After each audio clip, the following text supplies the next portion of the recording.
Hello, my name's Lynn Gillespie, and this week on the High Performance Garden Show Nuggets, we share with you how to naturally control thrips in the garden. Here's a clip from the show. And then the other thing I want to show you here is, this is thrip damage. It's easiest to see on the red. It can happen on any of the colors. If you use the Captain Jack's Dead Bug Brew fairly consistently, every week, you can keep this way down. If it gets to be too much, make sure you're spraying twice a week.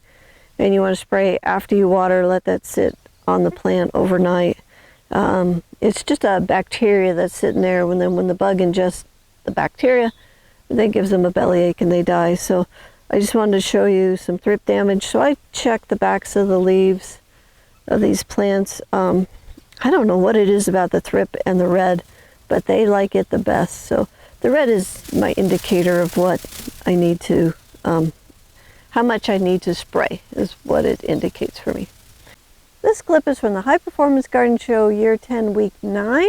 If you'd like to watch the whole show, it's free, it's online, and you can enroll on our website at thelivingfarm.org/high-performance-garden-show.